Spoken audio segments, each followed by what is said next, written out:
From this Lego set that doesn't even come with instructions, to giant Lego bricks that are even bigger than Duplo. These are some of the rarest Lego items that I guarantee you've never seen before. Now, when it comes to rare Lego sets, very few are as elusive as the Lego molding machines. This isn't just any set you could casually find on the shelves of your local store. Oh no. This is a Lego collector's holy grail, and for good reason. Released in 2011, this beauty was exclusively given to attendees of the Lego Inside Tour, which, if you didn't know, is a 3-day Lego fan experience that's only held in Denmark. But what exactly is the set? Well, it's a detailed model of the molding machines used by Lego to create their iconic bricks. Essentially, it was made to represent Lego's shift from making wooden products to plastic products, which today are known as Lego bricks. But here's the real kicker for this set though. Since it was only given to Inside Tour attendees, only 68 copies of the set have ever been made. That makes it a true collector's item, with Lego fans willing to shell out upwards of $7,000 for it. But if you think that's rare, you won't believe how crazy this next set is. Back in 2013, a user named Lego Historian published a lengthy discussion post on Eurobrick, a website for everything Lego. They talk about what they believe to have been a lost Lego set number 800. They first came across the set in a French Lego catalog from 1966, but it wasn't even the main subject in the catalog. As you can see, the box for set 800 is covered by set 810, and when you really look at it, the box for set 800 definitely sticks out. The lack of color on the box, the font for the number 800, and the black lines surrounding the number were all very out of style for Lego back then.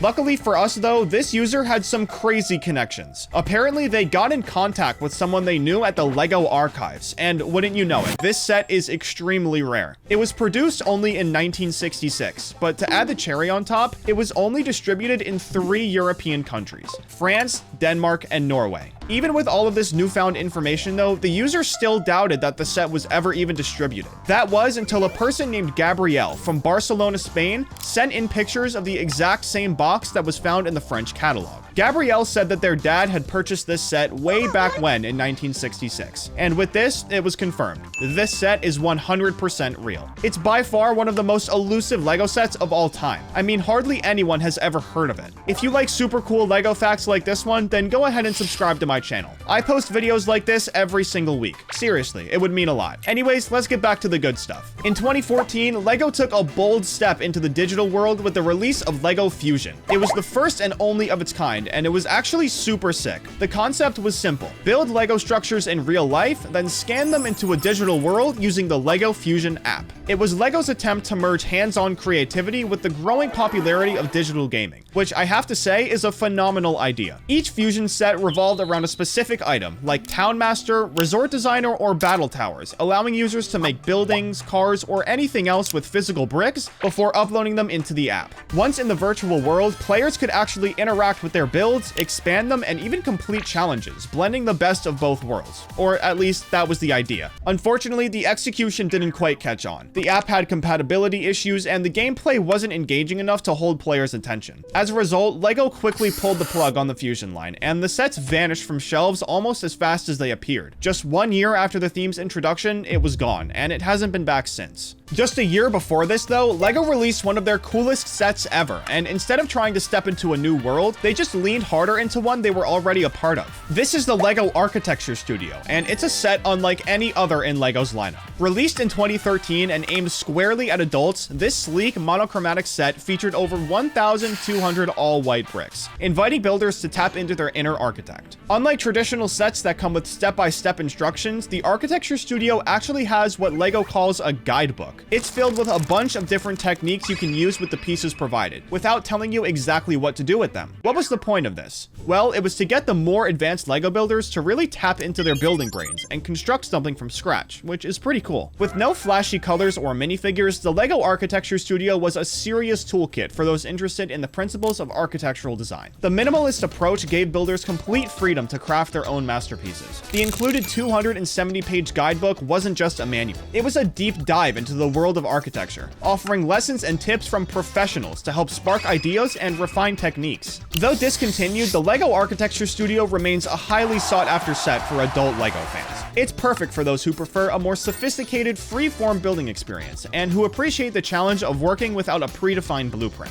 For these next sets, though, you'd be lost without a set of directions. In the 1980s, LEGO introduced something revolutionary with their Technic pneumatic sets, a system that used air pressure to bring LEGO creations to life. These early Technic sets featured working pneumatic components, which basically just means compressed air components, allowing builders to control the movement of cranes, lifts, and other mechanical functions with a pump. For many, these sets were the pinnacle of LEGO engineering at the time, and they've since become rare treasures in the world of LEGO collecting. The Technic pneumatic system relied on pumps, hoses, and air tanks to create realistic motion, replicating hydraulics used in real-world machinery. Sets like the AirTech Claw Rig and the Excavator let builders experience the excitement of seeing their creations move fluidly, powered entirely by air. These sets didn't just challenge builders to assemble complex models, they introduced them to the basic principles of engineering and mechanics. But these topics are really only meant for adults, so LEGO knew they had to make something to educate kids too. Their solution for this was LEGO Dacta. LEGO Dacta was LEGO's answer to educational building, designed specifically for schools and classrooms. These sets focused on teaching subjects like math, science, engineering, and robotics through hands-on learning. Unlike standard LEGO sets that were available to the public, Dacta sets were typically only sold in schools, making them incredibly rare and hard to come by for the average LEGO fan. These sets weren't about just building for fun. They were designed to inspire critical thinking and problem solving. Very fitting for school. Sets like the LEGO Dacta Control Lab brought mechanics and programming into the classroom, giving students an interactive way to explore concepts that were usually way too difficult to learn from textbooks alone. From early motorized builds to programmable robots, Dacta paved the way for LEGO's broader educational offerings, like LEGO Mindstorms. But remember, these sets were only sold to schools, so that makes them extremely rare. I'm curious, have any of you guys watching actually built a LEGO Dacta set in school before? Let me know down in the comments. Up next is a LEGO theme that had pieces even bigger than LEGO Duplo. Before Duplo became the go-to line for young children, LEGO introduced LEGO Primo, a specialized range of larger, softer bricks designed for infants and toddlers. Released in the mid-1990s, Primo sets featured oversized, rounded pieces that were easy for tiny hands to grip and stack, providing a safe introduction to the world of LEGO. While Primo predated Duplo, it was eventually absorbed into the Duplo brand, which makes it super hard to find actual Primo sets today. What set LEGO Primo apart was its focus on being accessible to super young children and even infants. These bricks were designed with smooth, rounded edges and came in bright, bold colors to capture the attention of toddlers. The sets also included simple elements like balls, rattles, and animal figures. Despite their simplicity, these sets laid the foundation for LEGO's eventual jump into kid-friendly sets. Since LEGO Primo was discontinued in the early 2000s, though, complete sets are now considered a collector's item, especially those in good condition. But Primo isn't actually the only time that LEGO has made some overly large bricks. I'm talking about LEGO Quattro. LEGO Quattro was a brief, bold experiment from LEGO aimed at the youngest builders yet. Introduced in 2004, LEGO Quattro featured extra large bricks, way bigger than Duplo, designed for toddlers as young as 1 year old. These massive, easy-to-handle pieces were perfect for tiny hands just starting to explore the world of building. However, despite their unique size and target audience, Quattro only stayed on the shelves for about a year before being quietly discontinued, making these sets quite rare today. What made Quattro unique wasn't just the size of the bricks, but also their compatibility. The larger Quattro bricks could connect with both Duplo and standard LEGO pieces, creating a seamless progression from baby blocks to full LEGO sets as children grew older. Despite this versatility, Quattro kind of fell off, likely due to the dominance of Duplo in the toddler space. But it's safe to say that Quattro basically paved the way for LEGO Duplo, and this next LEGO theme did the same thing, but in a totally different category. Now, we all know that LEGO's made some seriously huge sets for the LEGO City theme, but the founder of these sets was made way back in the day. In 1978, LEGO took a major step towards shaping the cityscapes we know today, with the release of the Legoland Town set. This wasn't just any other set. It marked the beginning of one of the first true LEGO play themes, reflecting the LEGO Group's growing focus on urban environments. Before LEGO City became the bustling theme it is today, Legoland Town laid the foundation, drawing inspiration from LEGO's town plan sets from 1955. In 1978, LEGO released a total of 31 town sets across 3 sub-themes, all of which have been retired for ages now. With these sets, LEGO fans could build their own miniature cities, complete with roads, buildings, and vehicles, making it a game changer for LEGO back in the day.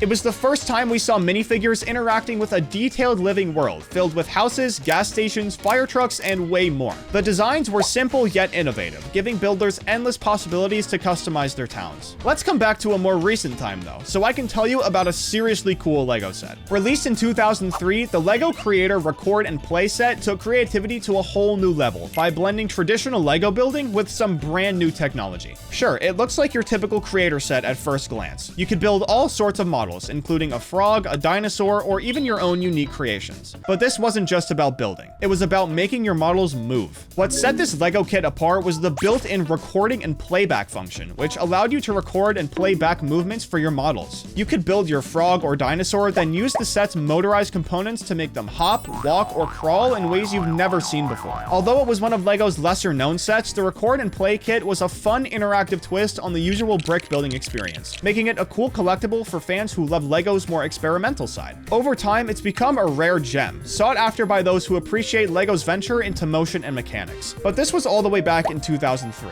and this next item will really put into perspective how far Lego has come. In 2021, Lego took a bold step into the world of fashion by teaming up with Adidas to create the Lego Adidas sneakers. The sneakers themselves featured bold Lego-like details, like a brick pattern sole, Lego logo accents, and vibrant color schemes that really made them pop. They were designed to reflect the fun and imagination that Lego represents, while still being fully functional, high-quality Adidas footwear. The collection included shoes for adults and kids, making sure the Lego love could be shared across generations. Not only were these sneakers stylish, but they also became instant collector's items. Whether you're a Lego enthusiast who loves to build, or a sneakerhead who appreciates unique collaborations, the Lego Adidas sneakers were the perfect blend of creativity and fashion. Switching gears though, I want to talk about Lego's integration of lights and sounds in their sets. Now, what you might not know is that the light and sound that we get to witness in modern day Lego sets was first introduced even before the year 2000. In the 1980s, Lego introduced the light and sound sets, adding an electrifying new dimension to traditional builds. These sets came equipped with battery-powered components, including lights, sirens, and even motorized elements, allowing builders to bring their creations to life like never before. Whether it was the flashing lights of an emergency vehicle or the buzzing of a helicopter, light and sound sets were revolutionary for their time. But with electronics involved, these sets have become exceptionally rare today, especially ones that still work. Collectors who come across a working light and sound set are in for a treat. These sets are not only rare due to their age, but also because functional electronics are increasingly hard to come by. Most of the time, the batteries are completely eroded and therefore ruin the set, so they really are a treasure. Speaking of treasure, there's a lot of that in this forgotten Lego theme.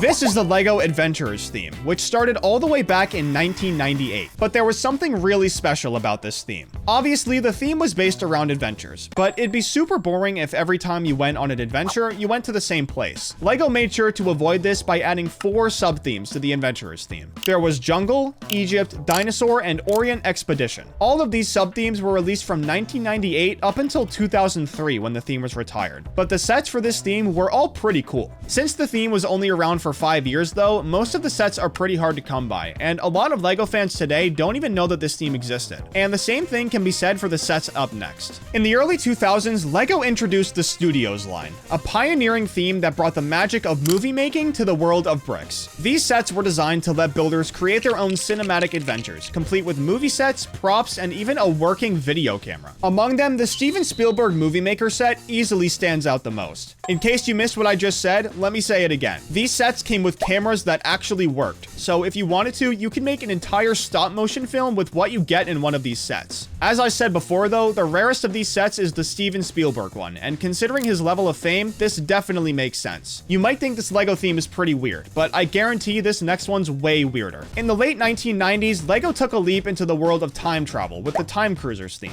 This line of sets featured outlandish designs and imaginative time-traveling adventures, setting it apart as one of Lego's most unique and weird-looking themes. With its blend of bizarre vehicles and minifigures, Time Cruisers has become a beloved and unusual part of Lego's history. What makes Time Cruisers particularly special is its one-of-a-kind aesthetic. The sets were intentionally designed to be weird, with bright colors, odd shapes, and quirky details that stood out from more traditional Lego themes. Despite its short run and limited appeal at the time, the Time Cruisers line has gained a cult following. Collectors absolutely love these sets because of how much they stand out. What was your favorite item in this video? Be sure to let me know down in the comments, and don't forget to subscribe.